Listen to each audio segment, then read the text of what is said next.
Good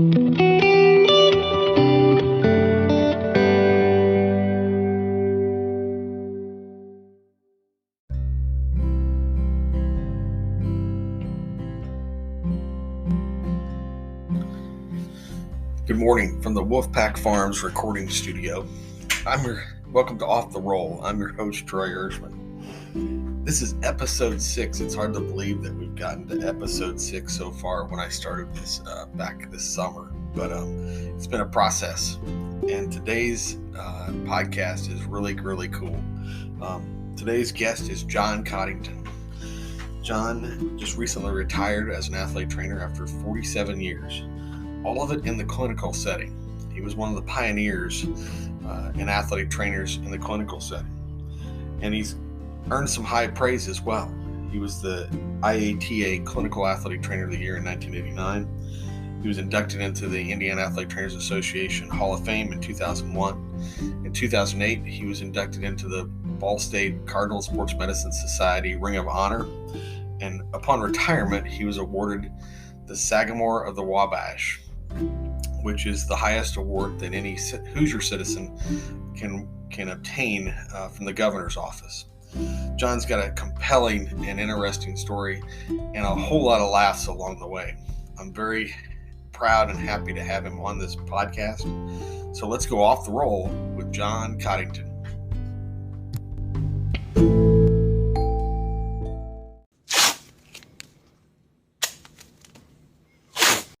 This is Off the Roll. I'm your host, Troy Hirschman, and today we're having a podcast with Ring of Honor athletic trainer John Coddington. John, how you doing? I'm doing fine, Troy. How about you? I'm great. Hey, thanks for coming on today.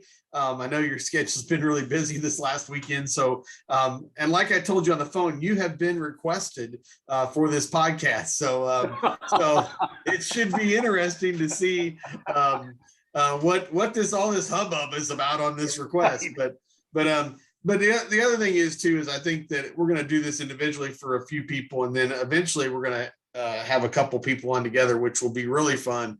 And I'm looking forward to that opportunity to do that because we'll talk more about that in the podcast, kind of the group that you came through Ball State with a little bit. So really how we start this off is talk a little bit about how you got started, what got you into athletic training, what got you interested in athletic training, kind of go way back, if you want to, high school, whatever, to kind of talk about how you got started.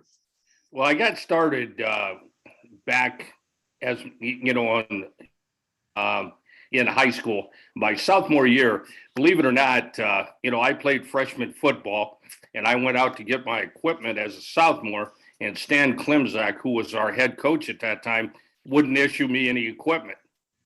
And I said, "What do you mean you won't issue me any equipment?" And it wasn't because they couldn't find something to fit me. He just said, "No, I'm not going to do that," because he said, "I know how you are, I know how you played as a freshman." And he said, "I'm not going to watch you get hurt by people that 100 pounds more than you do."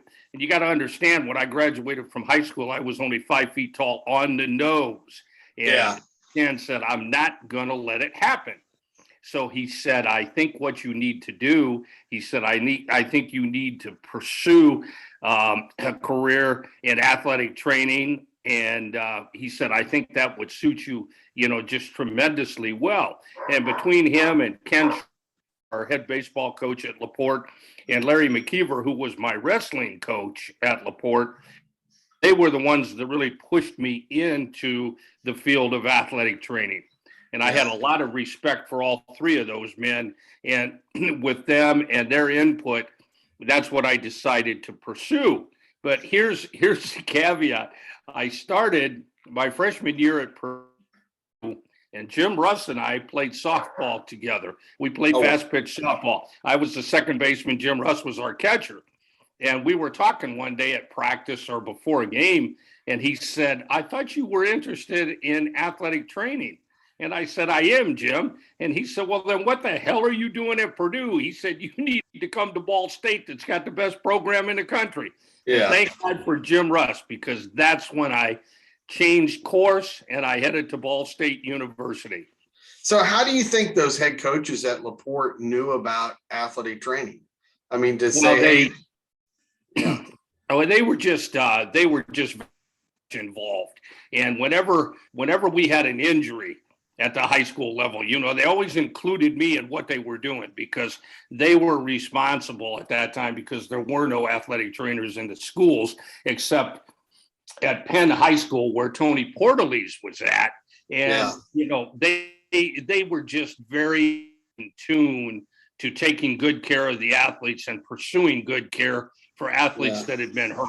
So that's really, even back then, that's really cool, because obviously there was probably still some old school mentality of some stuff too, but that's cool that they had that perspective on it. So right. Yeah.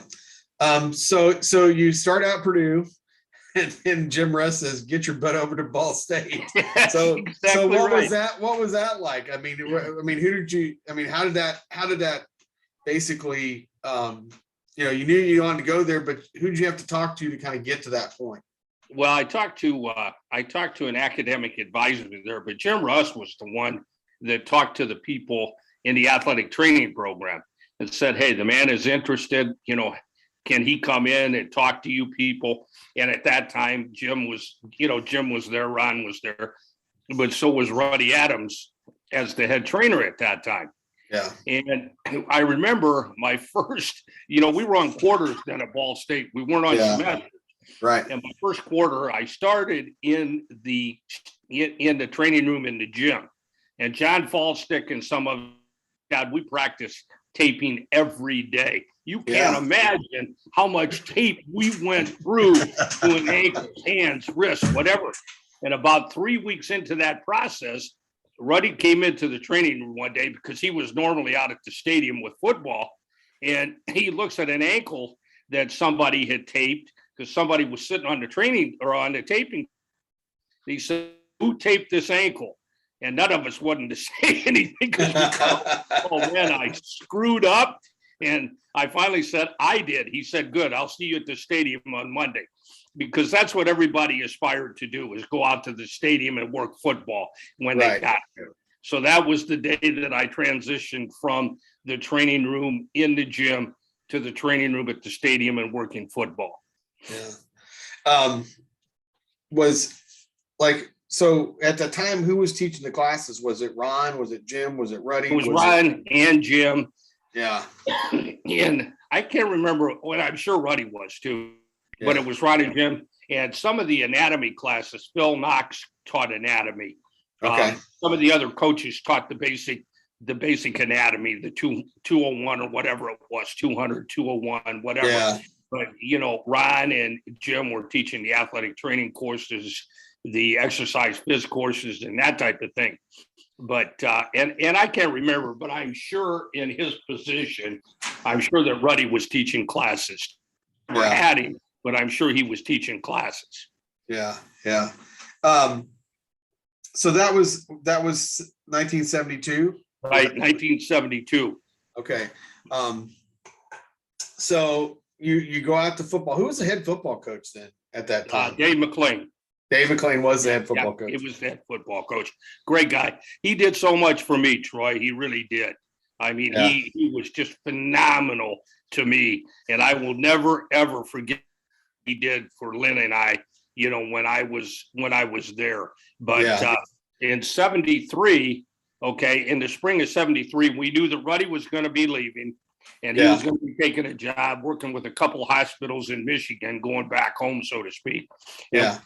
And that the head trainer coming in was Don Vogelsang.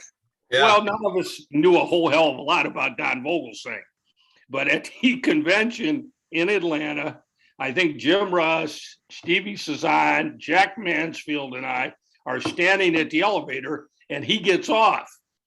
And so we all realized who that was, and we introduced ourselves to him. Yeah.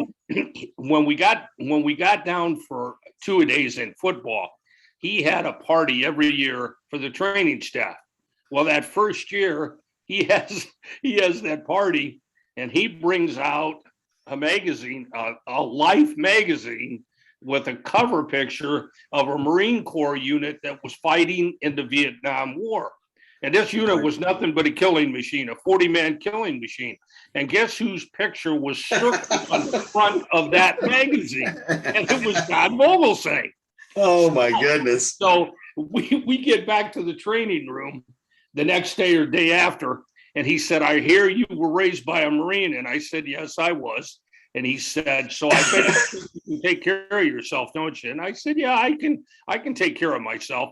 Well, Don takes a $20 bill out of his wallet, and he's standing about 3 feet away from me, and he throws it on the floor, and he looks at me and he says, I'll fight you for it.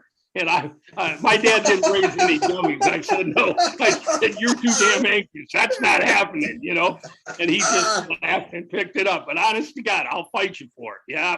I said, no, thank you. Yeah. Wow. I think Jim and Ron were worried because I think they thought I was going to say, okay, I'll fight you for it, and that wouldn't have ended well. Not for me or my athletic training career. It would not have ended well.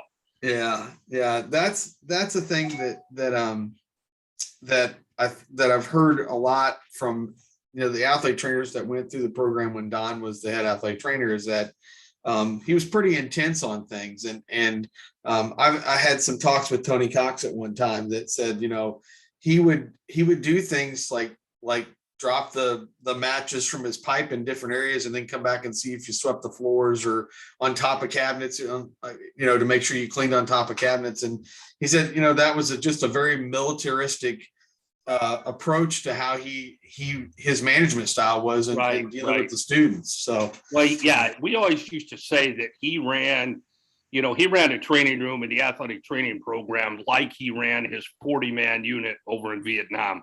Yeah. And all they were was killers. That's all they were. They set ambushes. They killed VC, and I mean, God bless them for doing that. Yeah. But that's the mentality he brought into the training room. I mean, he really did. And Tony's absolutely right. He would do things like that.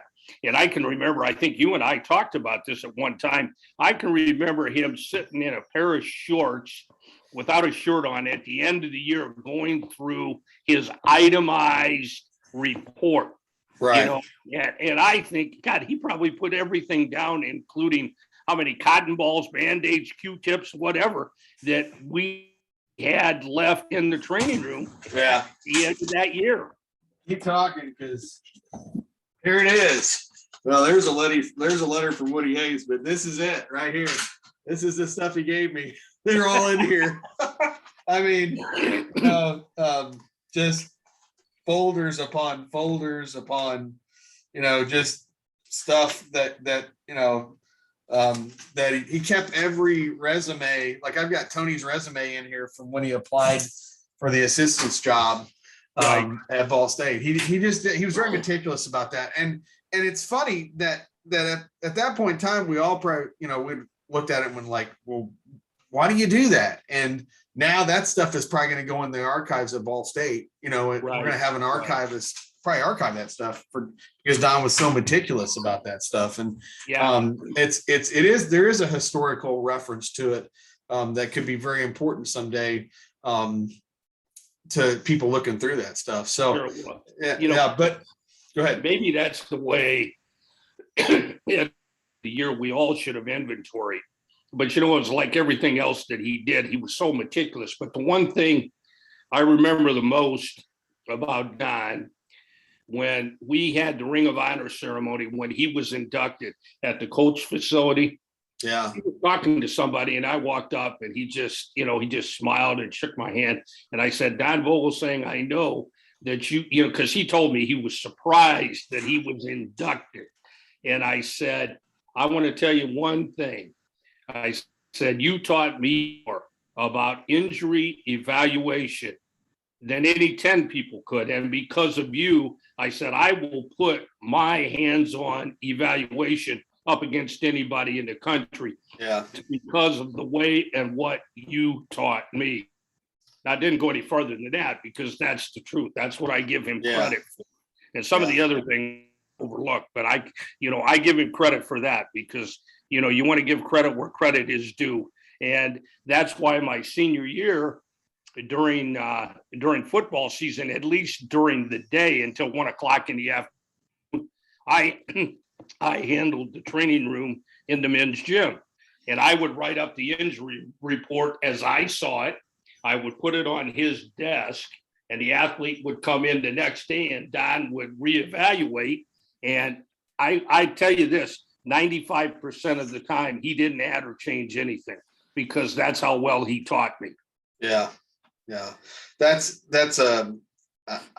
unfortunately, I shouldn't say unfortunately, there's almost not a de-emphasis in evaluation anymore, but there's a ton of other stuff that gets prioritized. And that was the one thing that I got drilled into as well from Mark Goodrich and have been since. Actually, he was we had our evaluation, the 10 steps of evaluation that Ken Knight had put together that was basically on every test. If we wanted 10 bonus points, we had to memorize those steps. Right. And so the 10 steps were basically our outline for that. And I still teach that to anybody that'll listen now, because I don't have any more students, but that was on my deal. Like when you got done with my clinical rotation, you had to memorize that because I said, that's going to guide you through the evaluation process. And you're going to learn how to, after that situation, I mean, like all of us, I got very much closer to JD than I did Ron Sendry, just simply because that was the nature of the beast at that time. Babysitting for the girls and, everything else that we did. And it's not that I didn't get along with Ron as well as I did Jim, but it was one of those situations that we all migrated to Jim for one reason or the other, And I think the big thing about that is I remember how well Jim, with that militaristic background, the way Don treated his assistants was probably no different than the way he treated us as students.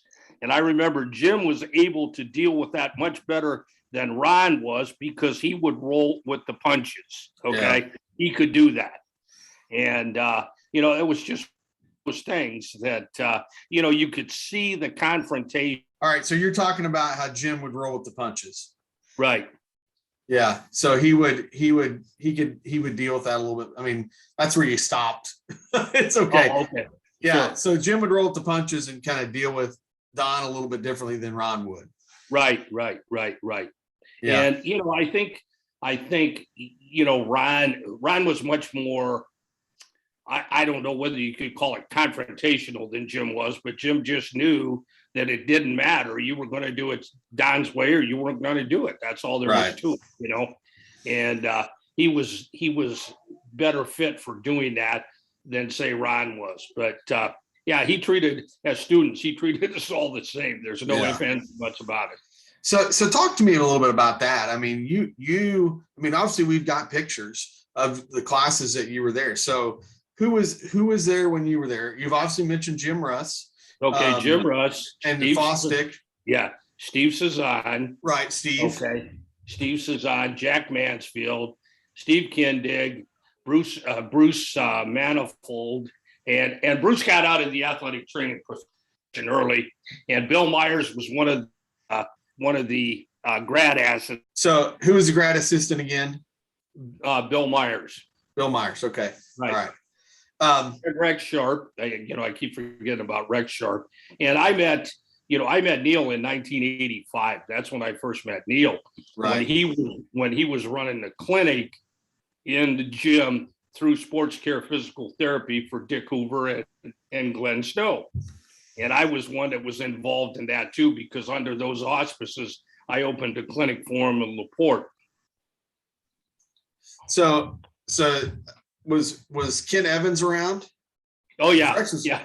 Kent was around. How could I forget? Yes, Kent was around. Right. Tim Garl. Was Tim around? Tim was a freshman. Excuse me. Tim was a freshman the same year I was. And then Tim Garl left to go to Alabama. And That's all there was to it. But yeah, there was a lot of things mentioned at that time. But although, and part of that was on Don, but part of it was on him too, because Tim Garl thought when he walked in, his feet were 2 inches off the floor compared to anybody else. So it wasn't all Don Vogelsang, I guarantee you. Okay. Right. Yeah. Yeah. Ruthie, was Jim there? Was Ruthie there? Yes. Yeah. Why am I forgetting some of these? Well, it's okay. It was a long time ago. I'm trying to remember. Yeah, Jimmy Rothier. Yeah. Yep. Yeah. If you would have had the picture in front of you, it'd be easy. That's right. Because I have that picture you were talking about. Yeah. And then Mark Smith was there too. Well, Mark Smith came later. He wasn't in that class. He came later. Okay. Yeah, he's younger than us. So I think Mark's freshman year was probably my junior year. Yeah. Because I think I was there 2 years after he started. So yeah. So the interesting thing about this is that we're not talking about any females, because there was no females around, right? No, that's for sure. We finally, I think it was my senior year, when females finally started getting into the athletic training minor. Okay. Yeah. And they were coming in the training room to put hours in so they could put that on their resume when they applied for a job. Yeah. But yeah, there were only 2 or 3 of them that were in the training room when we started. And that's why Jim and Carol never had a female babysit for them, because there were no females in the program. Yeah. That's what. So you weren't the one that asked to kiss the girls. Should I kiss them? That was that's what Jim said. He said, yeah, the first time John babysat, he said, "Do I tuck him in and kiss him goodnight?" He said, "Don't you dare," Yeah. Oh yeah. And that's the same time that I told the story about Jim and Carol talking one night when I was babysitting. I just got there, and Jim was all shook up because the health and physical education department required a physical. But with that physical, they wanted a urine sample, a sperm sample, and a feces sample. And Jim looked at Carol and said, "Jesus, Carol, what the hell am I going to do?" And Carol said, "Oh, don't worry about it, Jim. Just give him a pair of your underwear." That's the thing, is that probably nobody knows. Believe it or not, I was inducted into the Indiana Athletic Trainers Hall of Fame. In my acceptance speech, Jim did my presentation, okay? Yeah. And when it came time for my induction speech, I told that story. And I mean, everybody was rolling. And I looked over at the table and I told Carol, I said, "Carol, this is the first time in my life I've ever seen Jim speechless." And it's true. He was speechless. Yeah, what a great story. And the other one was, we had a kid that, and I forget what early childhood anomaly Mike Matthews had, but he was so hell-bent on getting into athletic training. But he, most of the time he used 2 crutches, 2 forearm crutches. Right. And so Don Vogelsang would take him out on the field, and Don would say, "So if somebody got hurt on the 50-yard line in the middle of the field and you go out there, how long would it take you to get there?" So Don used to time him. And the poor kid, he just killed himself trying to get there in a time that Don said be good enough for him to function, in the athletic training position at that school. Well, one night I was babysitting for Jim and Carol again.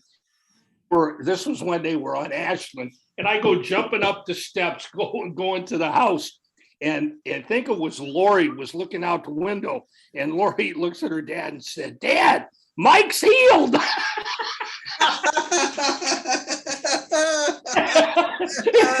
And Jim never let me hear the end of that. Oh my goodness. Mike's healed. Yeah, that fruit didn't fall far from the tree, did it? No. And I think what a lot of people don't know, I was going to say, is that I think Carol was as sharp with wit as much as Jim was, and well, not a lot of people knew that. Oh, he had to survive. Let me tell you. Yeah, well, I can remember one of the great lines he always used to give me. I said, Jim, when you see Carol, give her a kiss and a hug, and he'd look at me and say, "Do I have to?" Well, oh, Lordy. Oh yeah, that's I can only imagine what that was. I mean, that mixture of Don and then Jim and Ron, but Jim kind of mediating a little bit, but using a whole lot of humor to do that. So yeah.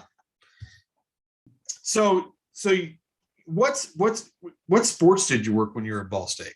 So football. Yeah, I worked football. And the one thing that I really appreciated, my senior year, Marty Daniels and I got a chance. And Marty didn't come into the program until later. I mean, Marty came in, I think, when I was a junior. But Marty and I got to work men's soccer. And I mean, we traveled with them. We worked basketball. And, we used to love it. And that was one of the greatest stories that I have from Ball State. You know how Don used to make us wear a shirt and a tie and a suit coat if we worked back. Oh yeah. Well, one day we are taping for basketball, and I'm at one table, and John Fallsticks to the left of me at his table, and he was taping Kim Arnett, who was one of our centers. And Kim Arnett was a great guy, but he was a center. But anyhow, he was 6'10", and John's taping him. And I had looked over because earlier that day, John and I went to the Village together. And Fallstick paid $16 for a silk tie. And I said, for God's sakes, Fallstick, I could eat on that for a week. I said, what the hell are you doing paying $16 for a silk tie? Well, I looked over and he was actually taping his tie into Kim's Oh my ankle. goodness. So I looked and I had to turn my head because I almost gave it away and started laughing, but I didn't. And so, you know how we tap him on the bottom of the foot to let him know we're done. Well, John taps him on the foot, and Arnett jumps off the table, and he bounces John's chin off. Oh my goodness! John on the table, he said, "Damn it, do something, will you?" I said, "Okay, John, I got this." So I took a pair of scissors and cut the tie right below the knot. The $16 tie. Yeah. So there went the $16 tie. Yeah. I said, "Hey, I saved your life, for God's sakes. You were going to swing to death." So did he have a tie? Did he have another tie to wear for the basketball game? Or no. He just had the knot. Well, there's a famous, you're probably at that Ring of Honor, I think in 1990, 1995, whenever the convention was in Indianapolis, and we had an alumni gathering before it was the Ring of Honor, and Rex had a tie on, and somebody said, "You don't need that," and they whipped out their scissors and cut it right off. So we got pictures. We got pictures of it without his tie on. Absolutely. My goodness, that's tremendous. That is tremendous. So and I mean the stories just keep going on and on and on. Yeah. And, so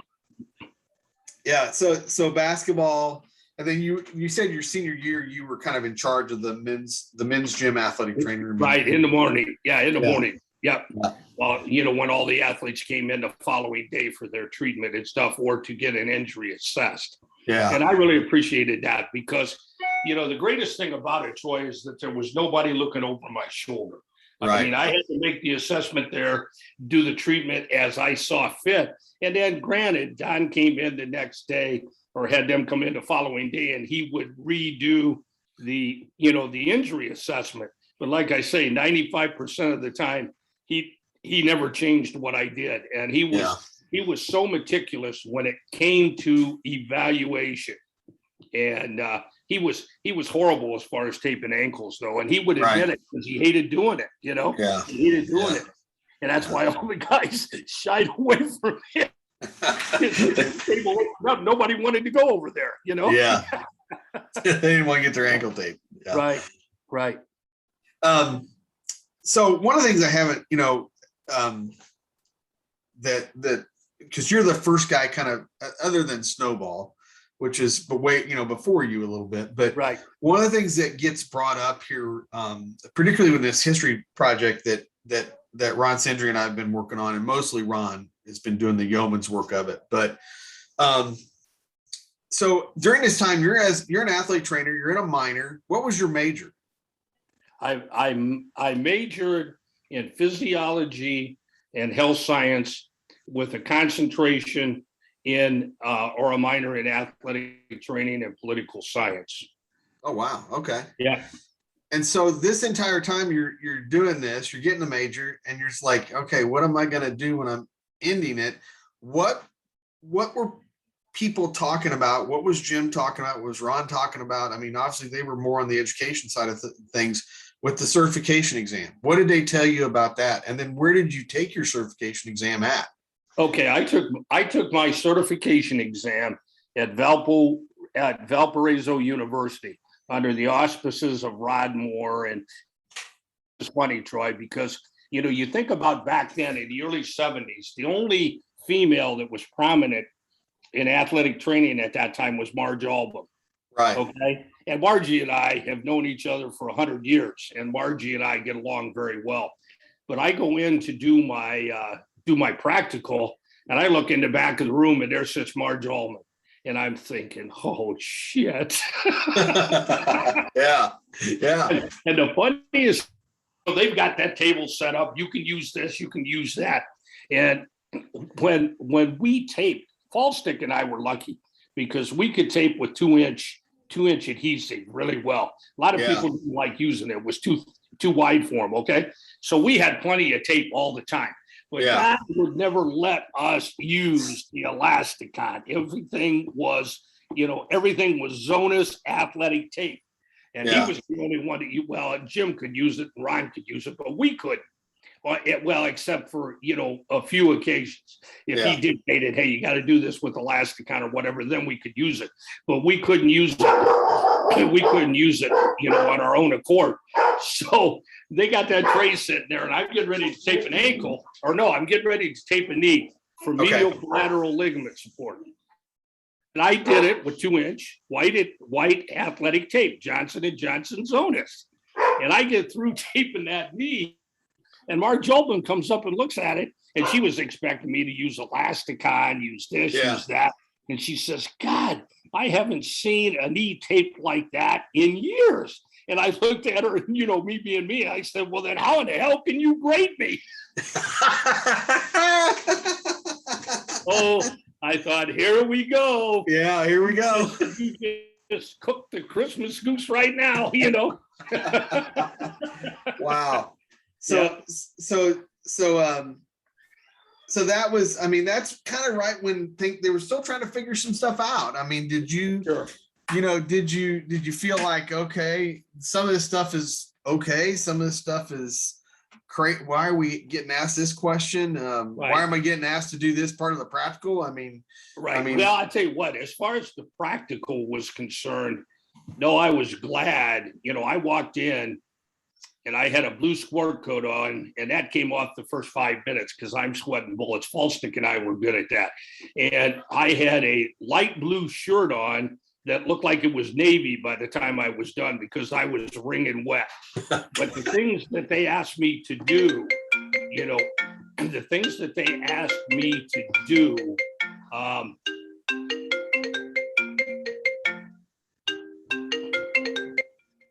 You're good. It's okay. Dr. Urbanski had his go off, and it's like this house alarm. Yeah, right. Well, the thing about the exam, number one, we didn't have any study guide material. Okay. Yeah. Now, Vogelsang, as we were getting prepared to take it, Vogelsang would say, hey, be good with this, with this, with this, with this, as far as the academia and the anatomy of everything. And the only thing you heard going into that is nobody from Ball State ever had to take the exam a second time. So, you go in with that pressure, Oh my goodness. And I walked out of that test in Valpo, driving back to LaPorte. And I'm thinking, oh my God, I hope to God I'm not the first. Exactly. I wasn't, but you know who was? Ken Evans. And Oh, yes, wow. he was. Yeah, when I Oh. found that out, I was ecstatic, I really was. Yeah, Yeah. but yeah, that's what they said. Nobody's ever had to take it twice. And Wow. he was the first one. Red Sharp even had to take it twice. Okay. So, Yeah. yeah.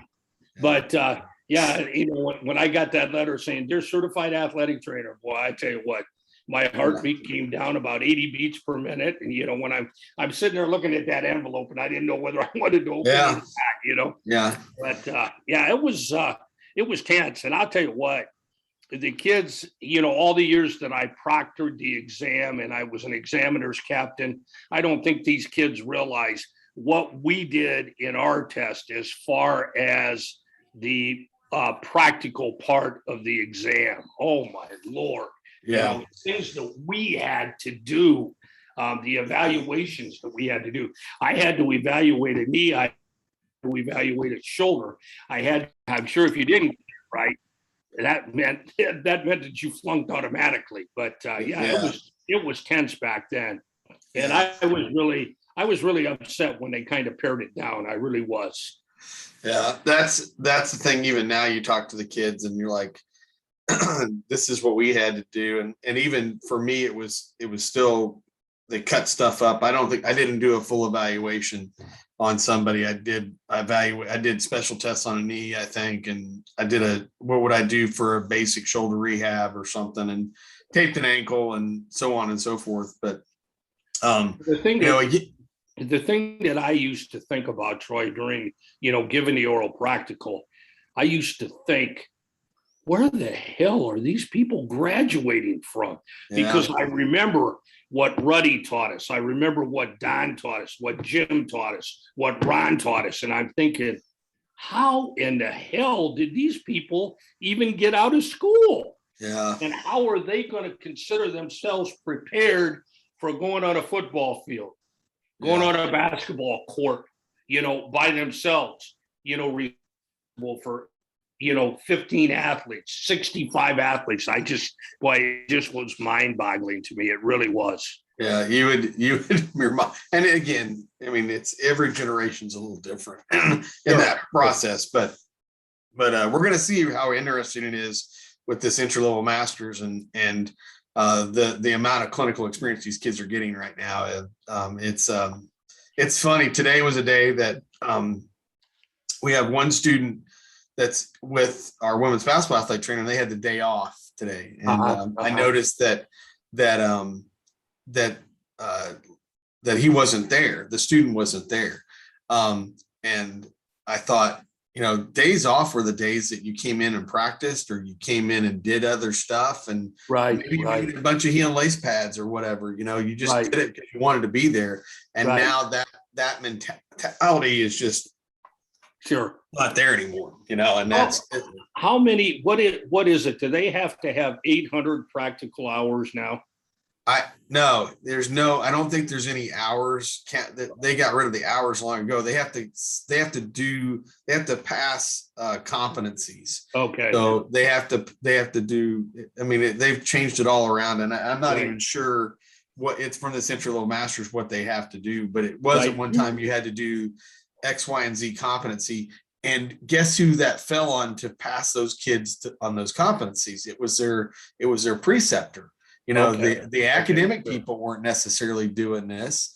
It fell on the preceptor to do it. And I had kids, the last group of students I had undergraduate wise were not very strong. And there were a couple I didn't pass them on their competencies because they weren't competent. Yeah, exactly. And I couldn't do a service to them or the public if I just wrote it off with that. So I made some people mad, but they found somebody that that find them off and fine. When you were in school, how many clinical did you have to have? 800. Yeah, it was 800. Yeah. Okay. Yeah, it was 800. And if I'm not mistaken, I think back in the early 70s, we had to have 1,800, if I'm not mistaken. Right. And I'm sure that's it. And, Dad used to keep a tally of those. And when I hit my senior year, he quit counting mine because I already had 3,000 hours. Seriously. Yeah. And that's why my senior year in the evening, and in the fall and into spring, he let me work intramurals and get paid because I had all my hours. Yeah. And I was getting paid, minimum wage at that time. But, I'd get a check every 2 weeks for $65, $70. But back then that bought three carts of groceries, Yeah. So, yeah. I mean, it was great. It was great.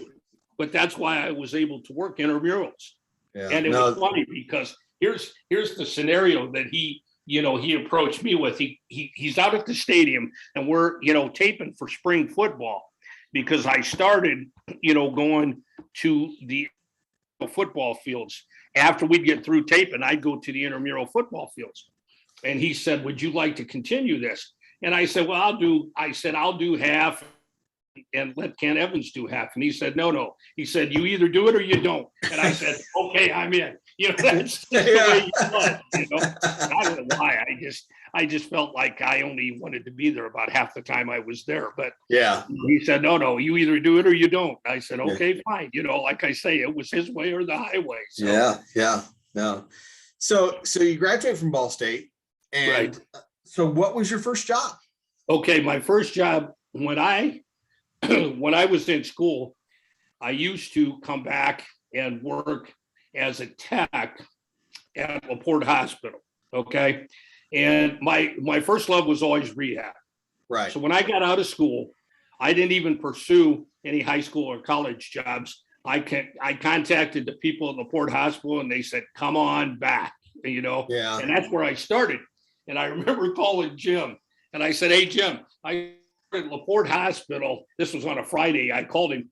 I said, I started LaPorte Hospital as a orthopedic tech on Monday. He said, what the hell are you doing? And I said, Jim, I always told you my favorite part of athletic training is rehab. And that's what I'm going to be doing at LaPorte Hospital. And that's how I got started in the clinical environment and stayed in it for as long as I did. Because there probably wasn't a lot of athletic trainers that were doing that at the time. No, I don't think in the state of Indiana. I would have to say at that time, Trent, this was 1976. I would have to say that in the state of Indiana, I was probably the only one. That was the precursor to the, to what we've seen, the last 10 years. The hospital employees going out to, service the schools. But it was just and so I would work some of the football games in the area with some of the teams, just to stay involved with. But basically, I was involved in rehab at the hospital. Yeah. So would you see all types of patients as that ortho tech? Would you? Yeah. Because, and it was so different then because even with Medicare and Medicaid patients, as long as I had my notes co-signed by a licensed PT, I could document. And that changed, that changed later on. But back then I just had to sign and then they would have to co-sign. And that was, it was legit and it was covered by insurance. And I don't know why anybody would get upset about having to have a PT co-sign their notes. I mean, that's just an ego problem. But no, I never had any trouble with that. Yeah.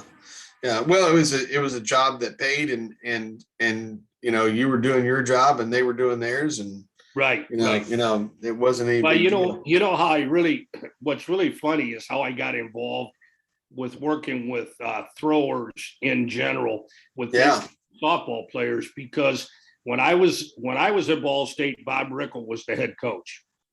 Okay. Bob Rickle was a great guy. He was a mediocre baseball coach. Yeah. The one thing he said to me before I left Ball State, he was asking me, he said, what do you want to do with this education? And I said, well, I want to do rehab, but I said, I also want to work a lot with baseball and softball players. Yeah. And he said, well, then what you better do, if that's something you want to do, you better learn correct throwing mechanics and learn how to teach correct throwing mechanics. Even though he never did that in his career, because, coaches at that level, they didn't worry about how you threw, just how well you threw. So, Yeah, and that was a great piece of advice, and I followed it to the letter, and that's why I went. That's why I took courses that were given by James Andrews, by Frank Jobe, all Morgan out in Boston, all the people associated with baseball, and my cousin Bob down in Chattanooga, Tennessee, who was the best pediatric orthopedic surgeon I ever worked with.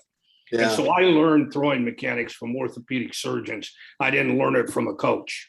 Right. And so did you, in that process of learning, did you kind of come up with your own idea of like what this should look like along the way? I mean, you've done this for a long time. I mean, to the point now where people were asking you questions about that. Right. Absolutely. Absolutely. Yeah. And the one thing I did do, I started by doing it the right way. I was breaking everything down into component parts and breaking it down into drills. And about 20 years ago, this group out in California said, if you really want to work, and this was a group of surgeons, and they said, if you really want to teach a specific task, to anybody, whether it's swinging a golf club, swinging a bat, throwing a baseball or a softball, teach the whole, the whole move. And so that's how I did. And the drills that I use now, I probably started using these particular drills, and I took bits and pieces from all the docs that I learned from it, and I broke it down, and I said, hey, this is how you got to go from point A to point Z by using these drills to break down the throwing mechanics so that the kids are, can understand it. And some of the kids that I throw with are, 6, 7, 8 years old. And the parents say, hey, I want them to learn how to do this correctly before they ever get hurt. Right. And it's just been a wild ride. It's just been great. It really had. Well, tell me the story. So you're at LaPorte Hospital, you're doing your rehab, and then these two crazy guys walk in to come talk to you. Let's hear that story. Okay. I'm in the department because we had a new department built at LaPorte Hospital for rehab up on the 4th floor. And it was spacious compared to our old facility, because our old facility, we were in the basement right around the corner from the morgue.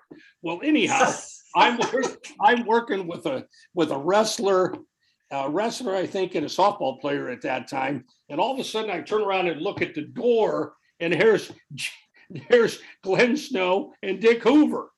And I said, oh, my Lord, royalty approaches, and I knew that Judy Belts, who was my director at that time, I knew she knew something was up. Yeah. She got this scowl on her face, which she had 90% of the time anyhow. And, Dick speaks up right away. He said, we just came in to say hi to John, and we parked somewhere downstairs and we don't know where the hell we parked. I want him to show me which parking lot we're in. And, I said, Judy, can you watch the kids until I get back? And I knew she knew something, because I thought she was going to give me a lie detector test when I came back upstairs.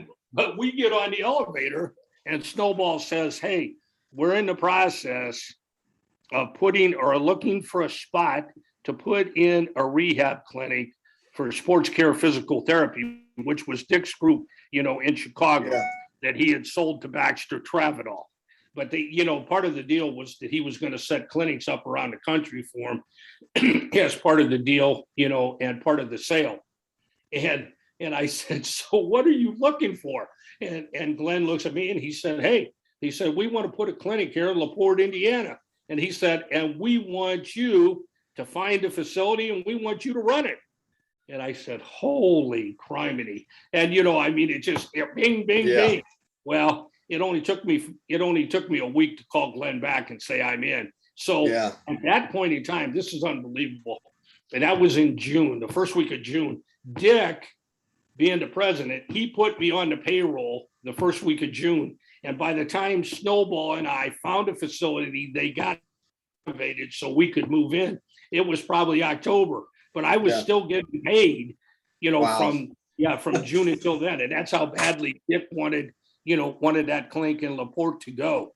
Yeah. And because of the size of the clinic and the overhead that we didn't have in LaPorte, Indiana, we were the biggest moneymaker he had for a couple of years. We really were. Wow. Yeah, Dick used to say, I'm going to send people down to, to see you, so you can teach them how to get people in, for rehab and this, that, and the other. And the only thing Dick told me, he said, what I want you to do, he said, I want you to approach LaPorte High School. And he said, I want you to set something up with LaPorte High School.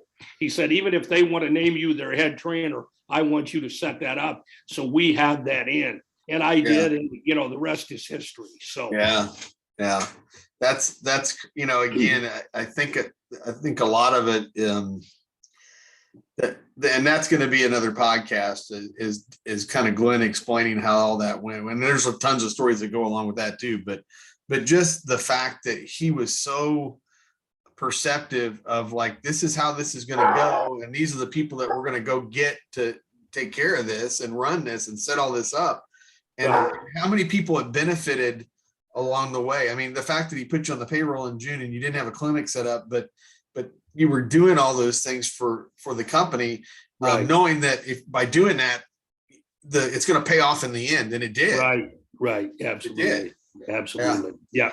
And I'm sure, and Snowball said this to me a couple of times, he'd come down to LaPorte from Schaumburg, and we'd go to lunch. And I'm sure there were people in Schaumburg that were laughing about it and said, how are you going to make this go in a town of 21,000 people? Well, we did.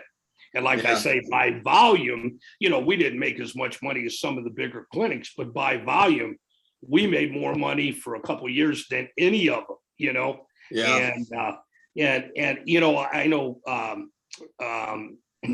Neil and I talked about this on numerous occasions because there were a lot of people upset about the clinic going into Ball State.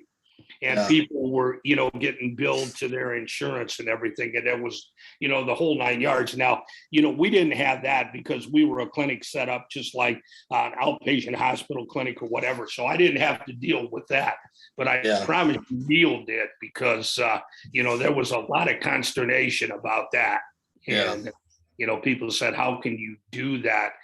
How can you charge athletes or bill athletes' parents insurance for doing this? And you'd have to ask Glenn about the specifics of that.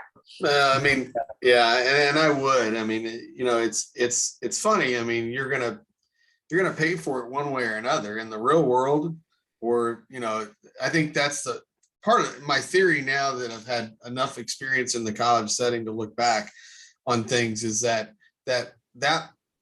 model, and that model's been shifted around, and there's been other companies that have tried to do that model under bigger auspices of things. There's a company called Viviture that's still out there trying to do it. And there's another company that we've been kind of toying around with called Rev Athletic that they're doing it the right way. It's run by an athletic trainer and stuff. But I think the thing is that if you were a high school student athlete at LaPorte High School and you needed therapy, you would have gone to your clinic and billed your parents' insurance for that. And nobody would have thought anything about it. Yeah, absolutely. And well, the other thing is too, Troy, back then in the state of Indiana, if you were an athlete, you had to take out athletic insurance. Yeah. And so what would happen is they would bill your parents' insurance first if something happened. And then what the school or what your parents' insurance didn't pick up, the school insurance would. Now, the only problem that I had is the kids that didn't have insurance at home. And I always felt that, and I used to give myself in hot water all the time about this, but I used to feel that if the kids didn't have insurance through their parents, then the school insurance should pick up the total cost because they were participating for LaPorte High School or whoever it was, New Prairie High School, all the schools that I worked with at that time. But that went over like a fart in church. The athletic directors like that very well.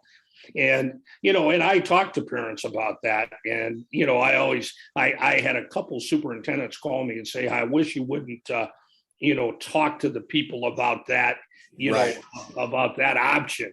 And they said, because it's not an option. And I said, well, if it's not, it should be.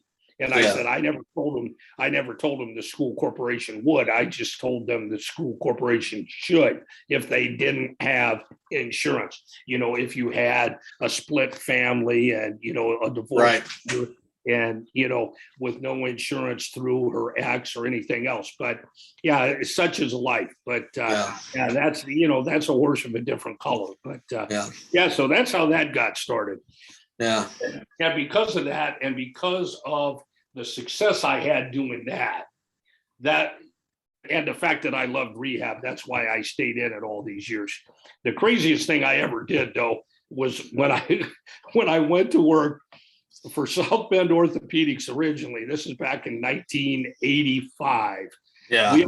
We opened a PT clinic in 1987. Well, Dr. Bodner, who was the man that was responsible for starting the orthopedic surgery through South Bend Orthopedics at Notre Dame in 1947. He and the school city, Ron Bella, were good buddies. Well, South Bend Riley and South Bend LaSalle were both looking for athletic trainers for their program. Right. Well, Doc talks to me one day, and the next thing I know is I get a phone call from Ron Bella. And he says, Dr. Bodner told me that you'd be interested in working with South Bend Riley because they don't have an athletic trainer. I said, yeah, that's fine. I told him I would be glad to do that. Well, then he said, I also told him that South Bend LaSalle didn't have a trainer either. And he said, oh, don't worry about that. John can take care of that too. So for 8 years, Troy, I treated my patients from 7:30 in the morning till 2:30 in the afternoon. And then one day I went to Riley, one day I went to LaSalle. And boy, oh my goodness. Oh, Lordy. Yeah. The 8 Friday nights that they played each other in football. Oh, Lordy. I bet I ran 300 miles those nights. Yeah. So you were going back and forth. Oh, yeah. Somebody said to me, they said, how are you going to decide which side of the field you're going to be on? I said, I'll stay on the side of the field with the team that has the ball. Well, invariably, I'd be on LaSalle's side of the field and somebody on the Riley side would get hurt, or vice versa. Like I say, those nights I ran about 300 miles. Oh my goodness. Yeah. If you would attract all that, I mean, holy smokes. Yeah. Yeah. Yeah. That was probably the craziest thing I ever did. Wow. But it worked out well. I survived it. Yeah. Yeah. Yeah. We're gonna go off a little bit on this, but you were part of the group that kind of founded the Indiana Athletic Trainers Association. Talk to me a little bit about kind of how that group kind of said, hey, we need to do something, or how did kind of things get moving with that at that point? Well, I think the big push for that probably came from Stevie Reisinger more than anybody. Yeah. And we all got involved in that. And the one thing that we were concerned about is we wanted to be recognized as a profession, and we wanted to be recognized as equal to and different than physical therapists. Well, we started talking about it, and we said the only way that's going to happen is if we get licensure. Well, as it turned out, it's funny because all the years that we fought for it, everybody that was fighting that battle, Stevie, myself, Ralph Reef, all of us, we thought it was the PT Association that was putting the stop to us getting licensure in the state of Indiana. Well, we really found out what happened and who was responsible, and it was the superintendent's Really? Wow. association. Because, with that licensing bill, what we planned on doing, all the high schools that had, retired coaches from whatever sport functioning as their athletic trainers. Yeah. They, we felt that was wrong. And we felt there's no way. Now, not that they were calling themselves ATCs or certified athletic trainers or what, but we felt that was wrong. And we felt, hey, what we have to do is we have to get licensure so that everybody that walks into a high school from here on out has those credentials behind them. And we got it passed with a rider with, along with another bill. But the only way the Superintendent's Association conceded is if we did not eliminate any of the positions that were already filled by coaches or other non-licensed personnel. from that day on, everybody that came in had to be licensed. Right. We couldn't eliminate any jobs that were filled by people that weren't licensed and what we felt qualified. So we had to concede in order to get licensure. Wow. So it's taken a while. I mean, it's taken a long time to probably, those people are gone or retired or whatever at this point in time in 2021, but that was 1995. I mean, It took a little while to get that worked out then, didn't it? Yeah, it sure did. And the thing that's really interesting about that, you go back to that time, and that's our fault because we all just felt it was the PTs and all the PTs. And I was in a little different, I had a little different perspective because I was working with PTs every day. Yeah. And I said, this seems odd to me because PTs that I've worked with over the years said, hey, you guys need to have licensure. You really do. Yeah. And they were all for it. So I couldn't imagine, didn't know where it was coming from, but I couldn't imagine it was the PT Association in the state of Indiana. And as it turned out, we found out it wasn't, And I just, the only thing that bothers me now is the fact that there's still, you take a graduate coming out of an athletic training program, a graduate coming out of a PT program, there's so much disparity in the starting salary. And that still bothers me. And here's what happened. When I went, when South Bend Orthopedics called me and said, hey, we're going to open a new clinic and we're going to do our own rehab. This was in 2003. We want you to open the doors. Well, I did that. And Tom Squires, who's a great guy, tremendous therapist, he and Lonnie Dorsey were working for a company called Incremedical. They were the management partner for us when we opened the doors. Yeah. So one of the vice presidents of Incremedical, Charlie Wolf, I taught his son how to throw. Yeah. And we were talking one day and I said, Charlie, the only thing that I will say to you, and I said, all you can do is say no, but I said that I feel that my salary should be commensurate with the PTs that are also opening this clinic. Because grant you, I cannot do an initial evaluation. But they can't evaluate an injury on somebody without a doctor's order, and I can. 100 people can walk in this morning and I can look at them and make suggestions. And I said that more than makes up for the fact that I can't do initial evaluations. Yeah. And he said, you're right. And I fought for that. And the last 20 years that I worked, my salary was commensurate with the PTs that I worked with, and it should have been. Yeah, but I think too many of us, Troy, have conceded the fact that they're not going to be equal, but they should be. Yeah. And if we don't fight for it, it's not going to happen. Yeah, it's definitely rising up right now in the capacity of these entry-level master's students that are spending all this money and not getting that in return in some of these entry-level jobs and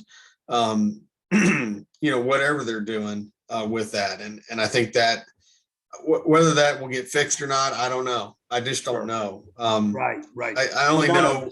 None of us do. And this is the advice all through the years, all my students that left me and they were trying to decide, should I go into athletic training? Should I go into PT? And I always told them you need to go into both because then you won't have any doors shut in your face. Right. But I said, the first thing you have to do is get your degree in athletic training because you will get the best orthopedic background you could ever get going into athletic training.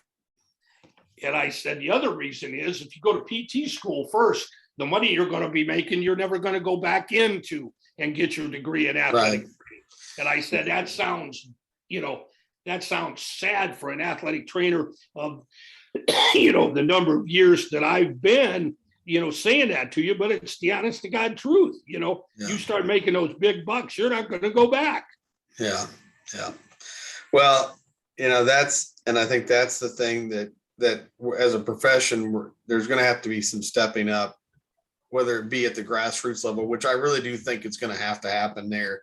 And just like you talked about, it's educating administrators, it's educating directors of clinics.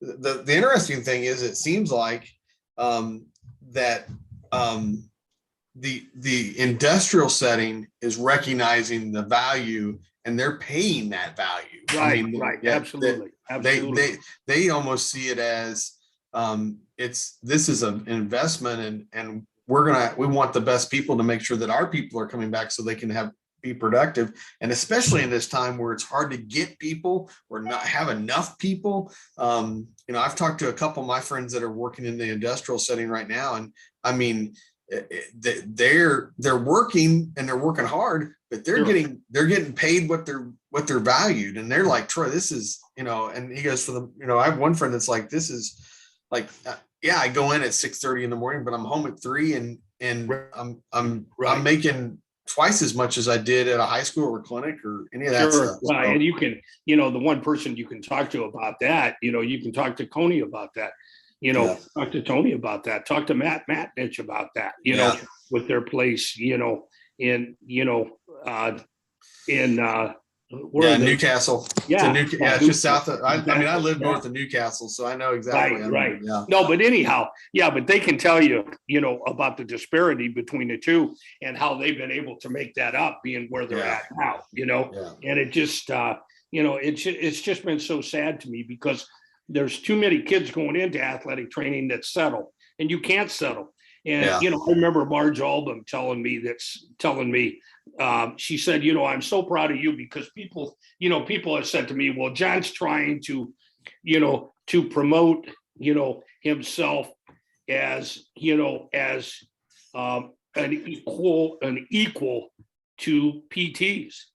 And no, Marge said, no, he's not. He's trying to promote himself as the best athletic trainer he could be. And then it's up to you to, to fill in the lines. Take what I can do, tell me what I can't do, and let's see, as we roll the dice, where it all comes out, and that's the truth. And I did. I fought for it, and I wasn't going to settle. I just wasn't going to settle. Well, here, as I brought this up, I'm going to tell you, you may or may not remember this, but my funny story with you about it is, and I was a student at Ball State and a student rep on the IATA board. And I remember my first meeting, we're there in Indianapolis, and I come down, and I'm kind of nervous. And again, not knowing totally all the Ball State people that were on that board at the time.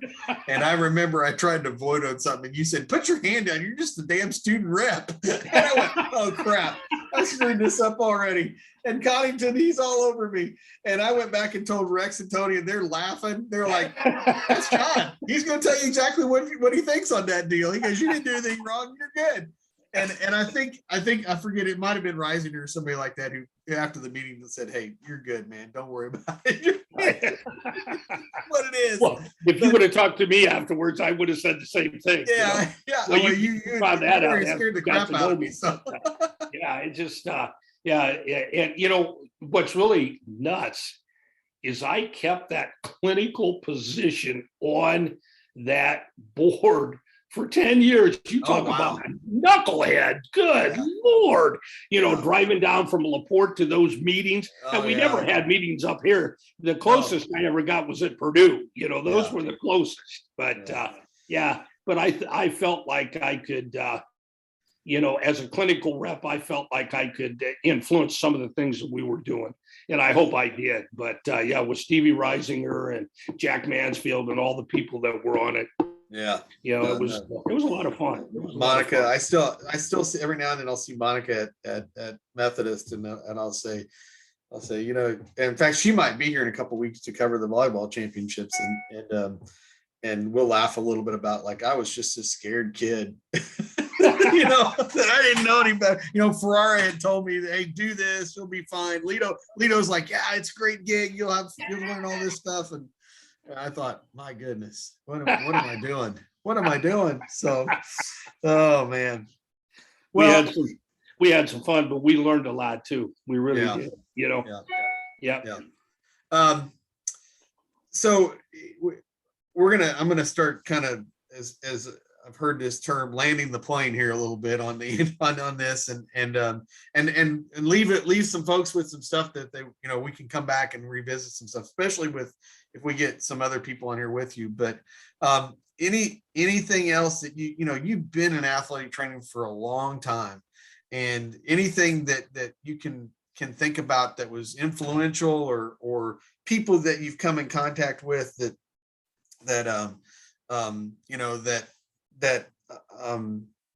maybe you've been proud of or inspired you or whatever. Well, I think probably number one is just the relationships that I built with people in the profession, the doctors and the coaches that I worked with, but more than anything, the relationship with the athletes I took care of, and the relationship I had with their parents also. But I will say this, I tell everybody that I talk to, I still say to this day, there's no program in the country, and everybody can talk all they want to about Pinky Newell this and Pinky Newell that, but I guarantee you the foundation that Bud Miller laid down at Ball State produced more successful components in the athletic training environment than any other in the country. And, we can go way back. We can go to Ron O'Neill. We can go to Jerry Bell, Snowball, Steve Cezanne, Jim Russ, myself, Mark, with his job with the Ravens, Mark Smith, and, and on, and Jay Bradley and everybody else, Steve Reisinger in his graduate program here. And I just think, it's still by far and away the best program. And the great thing about it is that when Neil took over, that continued. Okay. Yeah. You guys there, yourself included. Okay. All you guys have perpetuated that excellence all through the years. It's never changed. What Bud started remains today. Yeah, no, it's funny because we had Steve Lubiusen down on Monday with he's had a small class, the dual credit class that he teaches, and I was mentioning the fact that that Ball State athlete training is well known across the country and stuff. I said, but like you said, Ron and we'll say Jim and Sindri and Ron O'Neill and all those guys, Dick Hoover, all that. The influence is still continuing. I mean, I don't know if you knew this or not, but Tim Lintic, who graduated in 2001, is the head athlete trainer for the Yankees. Yankees, yeah. Well, I was responsible for getting Timmy spent time with me at South Bend Orthopedics when he decided he wanted to get in baseball. Yeah. And boy, he paid his dues, Yeah, he did. Rookie ball, he went all the way up the chain of command until he got there. And I mean, he worked his butt off to get there. But it's the success of the people that came out of our program. And I don't care, what venue you were in. There were just more successful people came out of our program than any other. That's why, and I remember at the time, there were only, when we were in school, there was only two schools that had master's programs, Indiana State and Arizona. Well, the only reason Indiana State got mentioned more than Ball State did was because of their master's program. Right. They weren't doing anything compared to what we were doing as far as putting people in the workforce, preparing people for the workforce. I really, and truly in my heart believe that.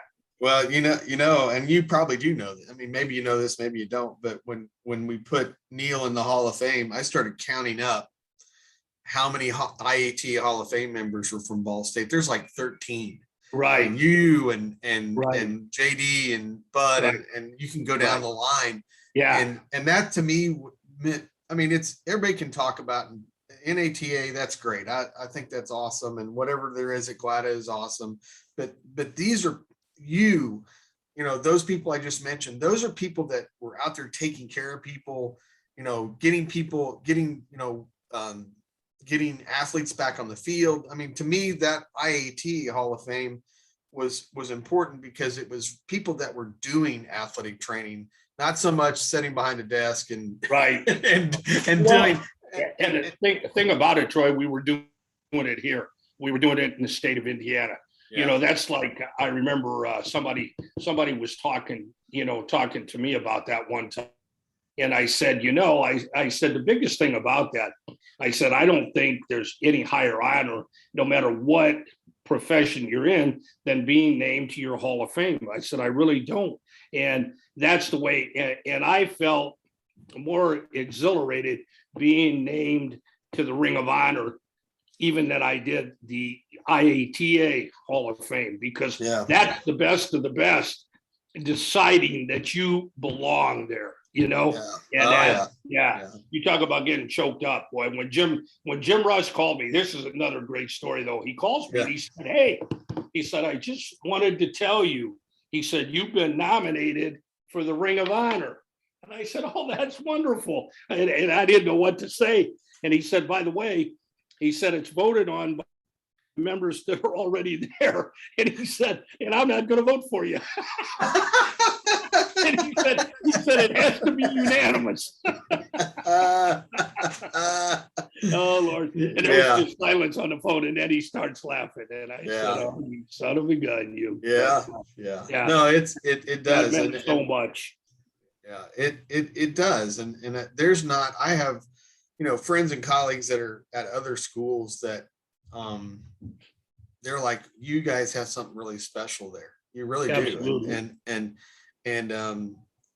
we're going to carry that on. I mean, it's gonna, that's what Neil and I talk about a little bit, like we're here now, but there's going to come a time where we're not going to be here. And how do we carry that on and do those things? And again, we do it with support from our alumni and Ring of Honor members and stuff. And that's how we keep it going. And hopefully, we were talking about it the other day, hopefully in Philadelphia, we can do something, to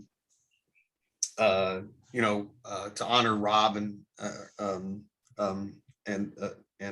Steve, appropriately with that. So. Well, you know what I said to Sarah McGriff one time though. The one thing I wish we would do, and not doing it where we have the convention, I said, I think that would be so much better. That's just my own thought about it, because a lot of us don't get to the convention anymore.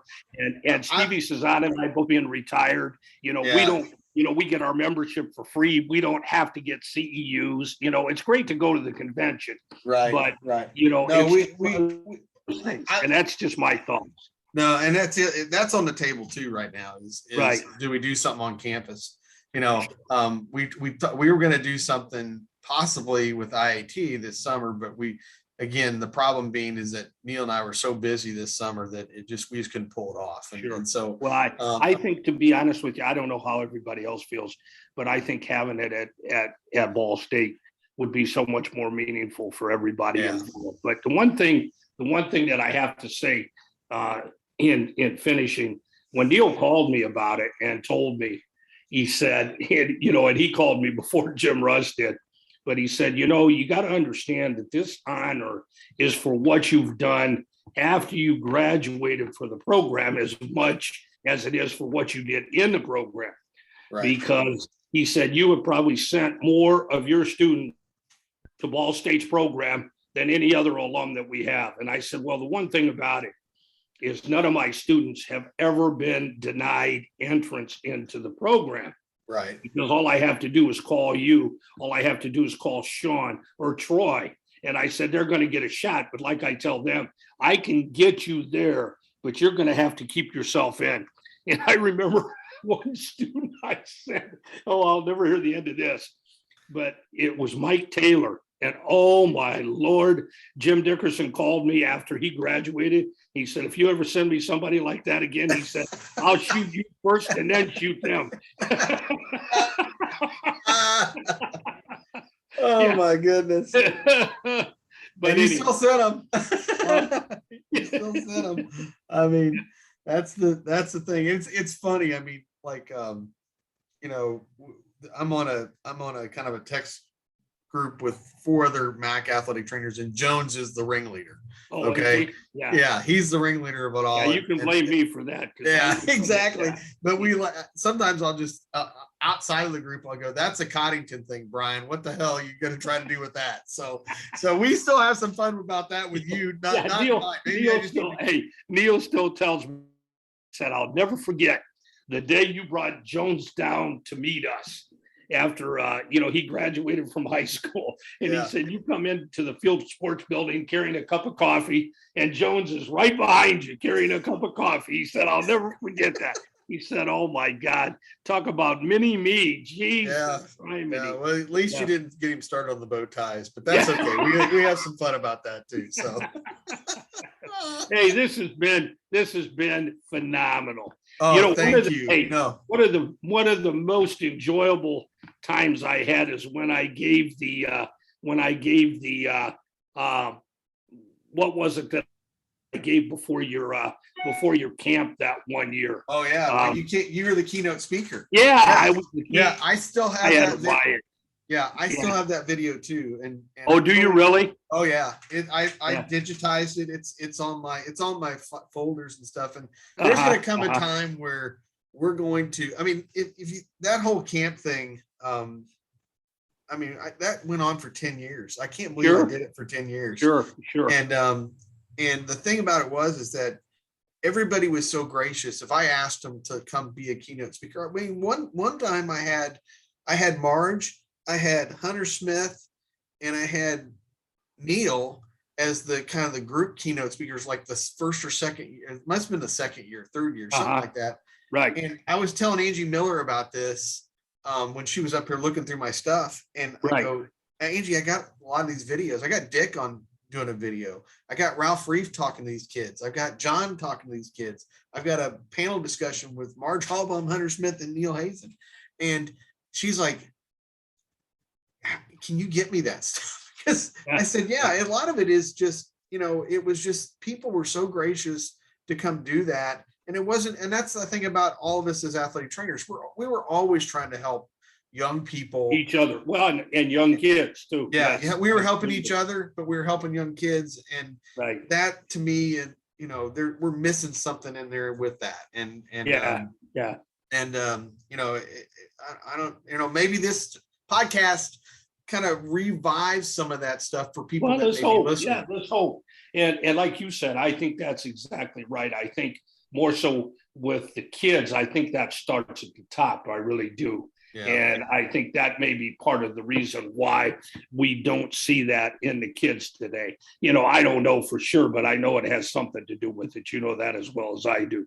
Yeah. Especially after raising 6 of my own, I guarantee you that has something to do with it, So, well, this has been great. Yeah, we're gonna do it again. I'm gonna have you on again, but we're gonna have some other people on, or we're gonna meet up in Muncie or wherever. I don't know. Maybe Neil and I will take a road trip to LaPorte, South Bend. We'll do something and have some fun and get some people together and do it.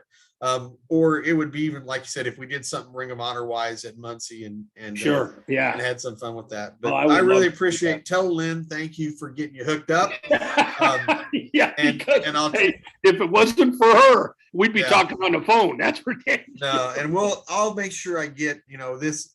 This is I'll start working on this weekend, and because I just got Dr. Abansky's up on Sunday, so I'll make sure I send Lynn the link so you guys can hear it once it's all done. And even though you and I did it, it's still okay. And but this was great fun. I really appreciate you coming on, and I thank you very, very much for doing it. So well, I thank you. Off the roll with John Coddington.